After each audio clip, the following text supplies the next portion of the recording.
Hola, hoy vamos a hablar un poco de transistor MOSFET. Si bien ya hay videos sobre el transistor BJT bipolar, vamos a hablar de MOSFET, pero para lo que sería corte y saturación o modo switch, ya que es uno de los usos más comunes de los transistores MOSFET, sobre todo los de potencia. Primero vamos a hacer lo que es la simbología, por ejemplo, de un transistor MOSFET de enriquecimiento canal N, donde acá tenemos el drenaje, la fuente y la compuerta, y vamos a compararlo un poco contra el transistor BJT, por ejemplo un NPN, donde tenemos el colector, el emisor y la base.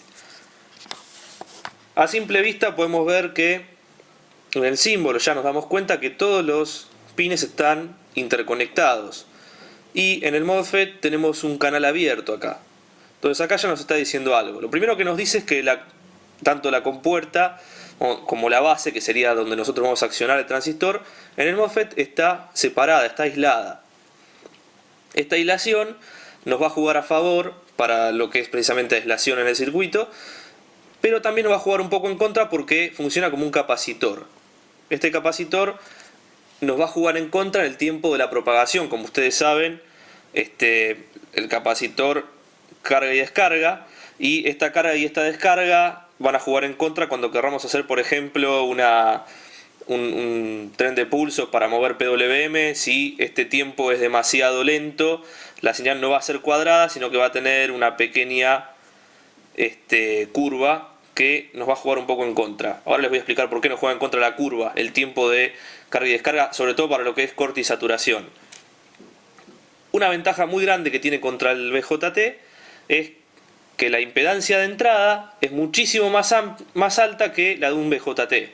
Esto también se debe al capacitor, a la aislación que tiene. Al estar más aislado, la resistencia, la impedancia de entrada es mayor. Un circuito que tenga impedancia de entrada alta es un circuito que no genera carga para el circuito que lo excita. Si de este lado ponemos un oscilador conectado, este oscilador tendrá un circuito de salida que genera una frecuencia periódica, por ejemplo, y si nosotros ponemos una resistencia de salida de este oscilador grande, no vamos a sobrecargar el circuito interno. Esta resistencia de salida o esta impedancia de salida va a ser la impedancia de entrada de este transistor, por eso es importante que sea alta. Y en cambio la impedancia de salida es baja, lo cual nos viene muy bueno para manejar, por ejemplo, una carga donde nosotros no queremos que la tensión se pierda en este punto, sino que vaya toda a la carga. Entonces la impedancia baja de salida nos juega a favor también. Estas son algunas mejoras que tiene contra el transistor bipolar, ¿no? Hay otros factores también a tener en cuenta, pero bueno, por ahora, como vamos a hablar solamente de lo que es como vamos a hablar de lo que es corte y saturación, no vamos a entrar en otros detalles. Bueno, vamos a ver un poco lo que yo les comentaba. El transistor tiene una curva muy característica, que es, como podemos ver, es una cosa así, en donde nosotros lo que vamos a hacer, bueno, también podría ser algo así, ¿no? Un poquito así, bueno, no importa.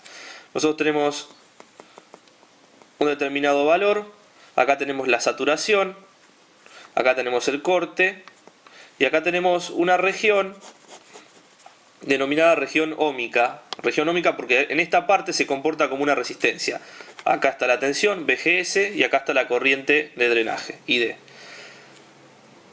Esta tensión, denominada VT, es la tensión umbral, que si nosotros trabajamos hasta este punto, de 0 volt hasta este punto, que son datos de datasheet, el transistor va a funcionar como una resistencia. O sea, va a funcionar en la zona activa de como si fuese un amplificador, digamos.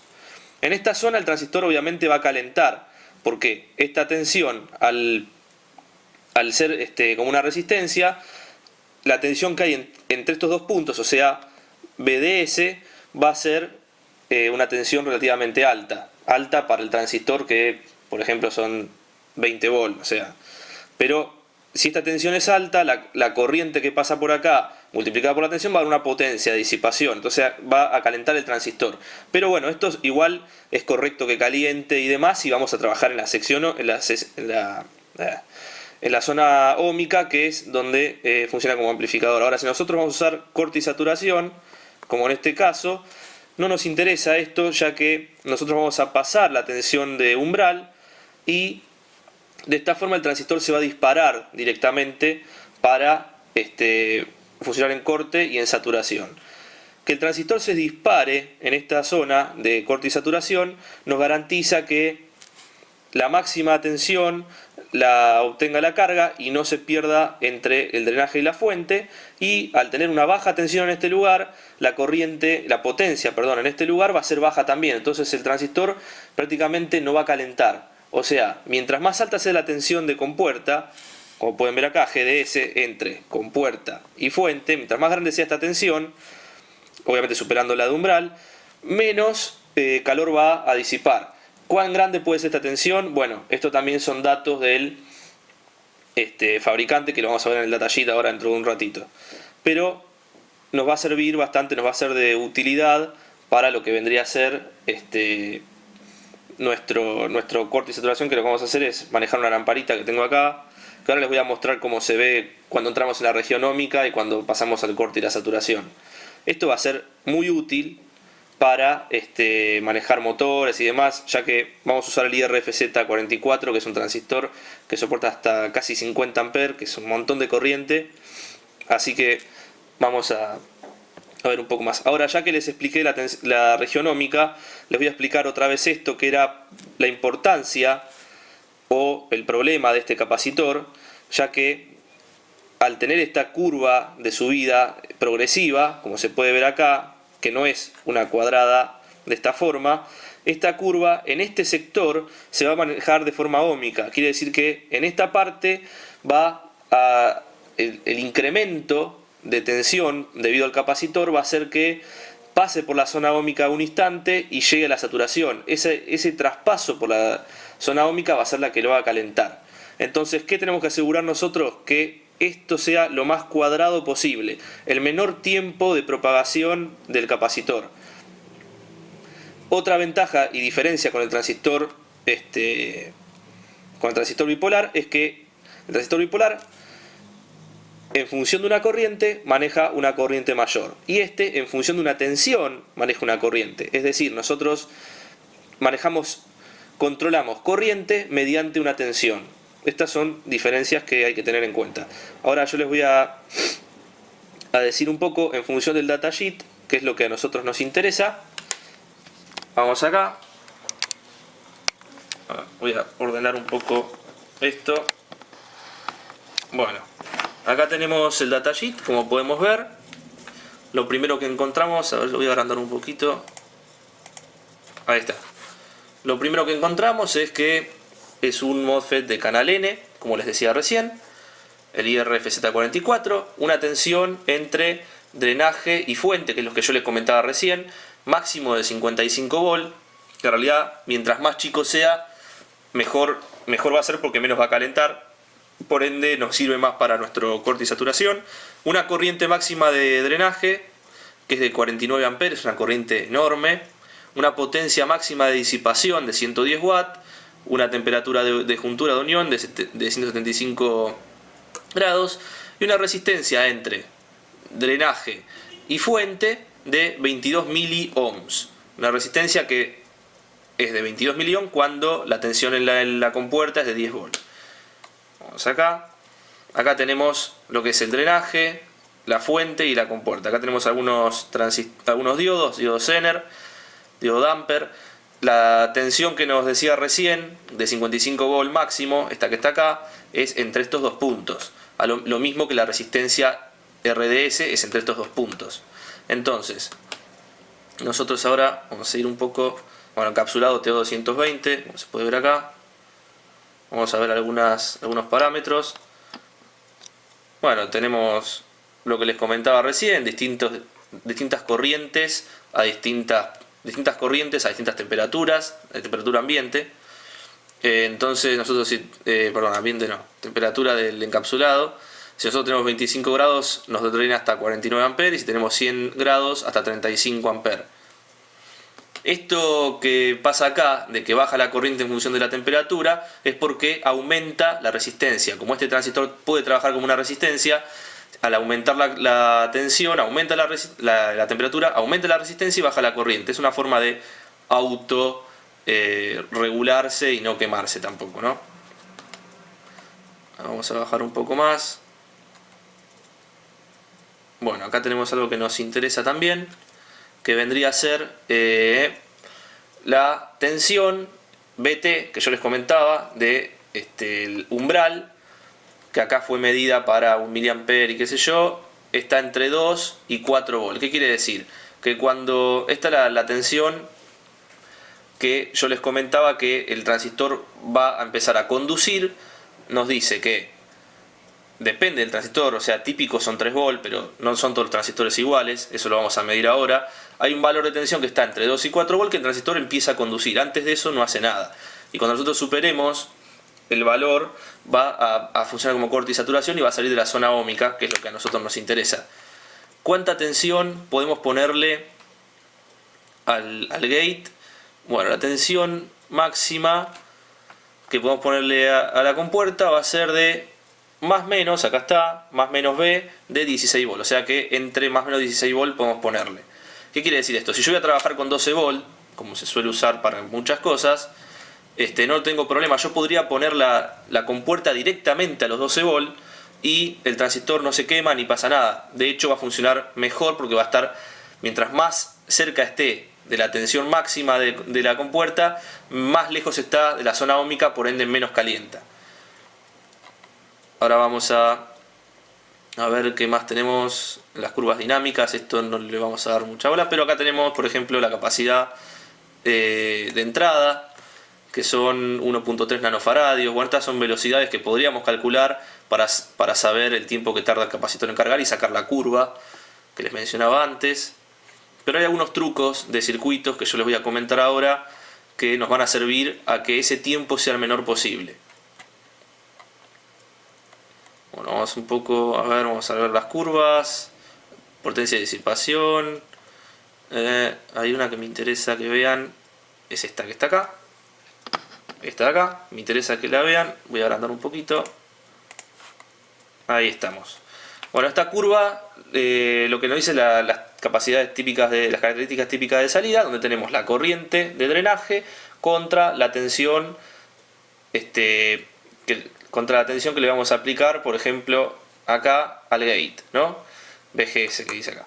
Entonces, si nosotros, por ejemplo, ponemos 5 volts al gate, por ejemplo, la salida de un microcontrolador, vamos a tener una corriente máxima de salida que va a estar, bueno, si acá tenemos 20 amperes, acá tendremos 10, un poquito menos de 10 amperes. Vamos a tener de salida con 5 volts. Si ponemos 8 volts, podemos llegar a tener 90 amperes. ¿Por qué 90 amperes cuando decía 55 amperes de máximo?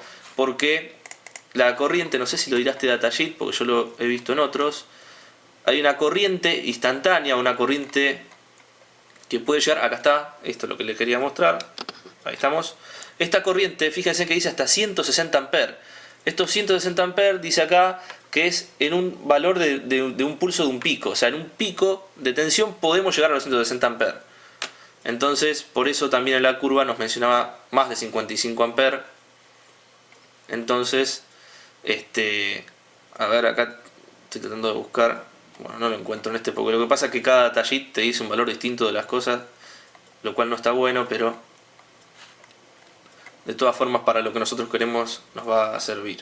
Entonces, supongamos 5 volts, nosotros vamos a tener un poco menos de 10 amperes, ya con 5,5 de 20 amperes, perdón. Con 5,5 volts ya tenemos casi 20 amperes.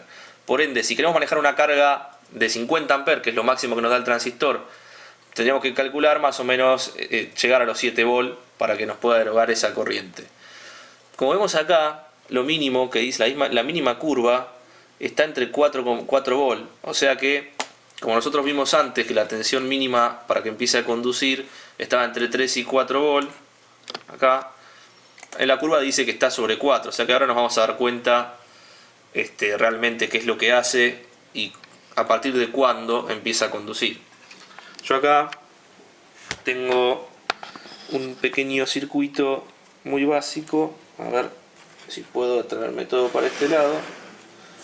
Tengo un pequeño circuito básico que la cámara todavía no lo ve porque está lejos. Vamos a acercarlo. Ahí está. Tenemos un circuito, tenemos una fuente que nos está dando más o menos. Ahora nos vamos a fijar que nos da la fuente. Bueno, ahí está. La fuente nos da más o menos 15 volts, nos da más o menos 14,9, como se puede ver ahí. Por ende estamos debajo de los 16 volts que decía, por lo que yo podría ponerlo directamente a la tensión de fuente y no tendría ningún problema. Ahora, ¿yo qué hice acá? Puse una lamparita de 12 volts de auto, de las que son tipo de posición, que tiene 5 watts. El IRFZ44, acá tenemos el gate que va conectado al punto central del potenciómetro de 25K, que va conectado entre masa y positivo y los 15 volts. Y acá tenemos el drenaje a la lamparita y la fuente a masa. Esto sería un transistor en fuente común, digamos así, para hacer tipo un emisor común. Ahora, ¿qué vamos a hacer? Vamos a medir la tensión que tenemos entre masa, que vendría a ser masa, quiero enganchar esto bien ahí, y lo que sería el punto central del potenciómetro. Como podemos ver, tenemos 0 volt. Yo voy a empezar a subir, y ahí empieza a subir el multímetro. Como podemos ver, 1 volt, 2 volt, 3, bueno, se me fue el potenciómetro. Pero como podemos ver, el datasheet decía que entre los 2 y 4 volts ya disparaba. Acá, entre 4 y 2, todavía la lámpara no enciende. Ojo, no quiere decir que no se haya disparado. Lo que quiere decir es que no es la corriente suficiente para que la lámpara se encienda. Puede haber una pequeña corriente ya por acá, que nosotros no estamos midiendo, pero bueno, eso quedará para después. Yo voy a seguir subiendo. Ahí estamos en zona óhmica, como se puede ver. Seguimos subiendo, seguimos subiendo, seguimos en zona óhmica. Acá el transistor, a ver, calienta. Y también tiene un falso contacto.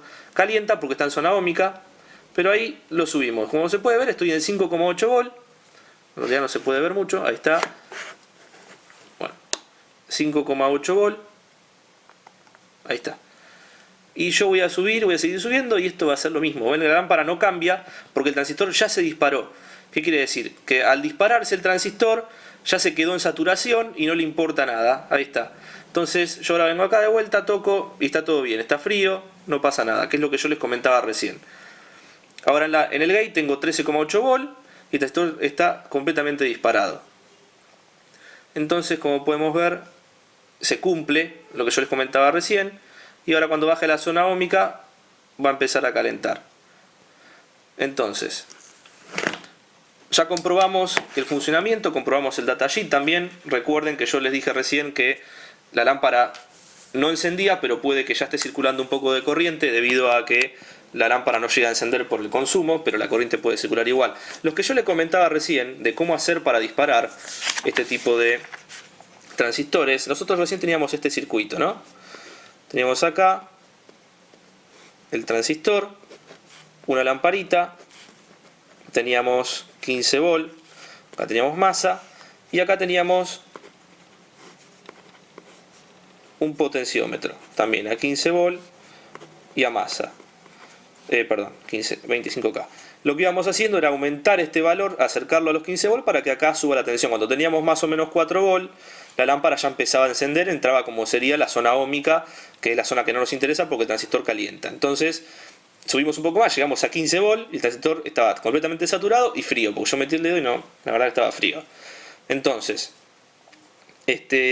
¿cómo hacemos para que no nos pase esto que les comentaba antes de, por ejemplo, esta pequeña curva tras el encendido y el apagado? Si nosotros quisiéramos usarlo PWM y no tenga esta instancia de zona óhmica y nos caliente, bueno, ¿qué vamos a hacer?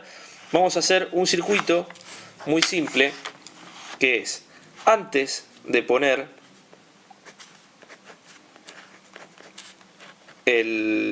o sea, lo que vendría a ser el control de esto, el microcontrolador o el circuito digital o lo que sea, vamos a hacer lo que sería un circuito, lo que vendría a ser un circuito push-pull, una salida, donde tenemos dos transistores, que si alguna vez hicieron un puente H, y vamos a unir esto acá, y vamos a mandarlo, por ejemplo, a otro circuito que podría ser el microcontrolador o, por ejemplo, un inversor con un transistor y controlar. ¿Qué hace esto? Esto lo que hace, esto podríamos hacerlo así. Lo que hace este circuito es lo siguiente. Cuando yo tengo un 1 acá, como es NPN, se cierra esto acá, y como es PNP, se abre. Entonces, se cierra este de acá y se abre este de acá. Entonces, ¿qué quiere decir? Que la tensión pasa por este lado y acá no pasa nada. Ahora, cuando tengo un 0, pasa a la inversa. Este se abre y este se cierra. Entonces, viene de este lado. ¿Qué es lo que garantizo yo con esto? Que pongo rápidamente a positivo o rápidamente a negativo el gate del transistor, por ende reduzco el tiempo de propagación del capacitor interno, que no genera esta curvita que nos va a molestar para la temperatura del transistor. Esto es una forma muy común y de hecho la van a encontrar mucho. Esta configuración complementaria la van a encontrar mucho junto a un MOSFET, ya que es la forma más eficiente de usar la potencia completa del transistor, y aparte, como yo les comentaba recién en las curvas que vieron antes, para 5 volt, que es lo que nos da el microcontrolador o el circuito digital, no nos va a dar más de 10 amperes. Entonces yo quiero manejar 50 amperes, tengo que poner acá los 15 volt y esto va a manejar los 50 amperes. Es una forma también de controlar lo que vendría a ser este transistor, ya que no tiene sentido si no lo usamos a su máxima potencia, que es lo que nos va a interesar de esto. Y bueno, eso es lo que yo le quería comentar. Después el tema de la corriente, obviamente, si la lamparita, si nosotros vamos a poner una carga acá de 20 amperes, y bueno, tenemos que calcularlo por ley de Ohm para no pasar un máximo de 50 amperes acá. Calcularemos por ley de Ohm la corriente que pasa por esta lámpara, siempre tomando la caída de tensión como 0 volt, porque es tan baja que podría ser despreciable. Así que bueno, espero que les sirva este video y que lo puedan utilizar en sus proyectos de electrónica digital. Hasta otro video, chao.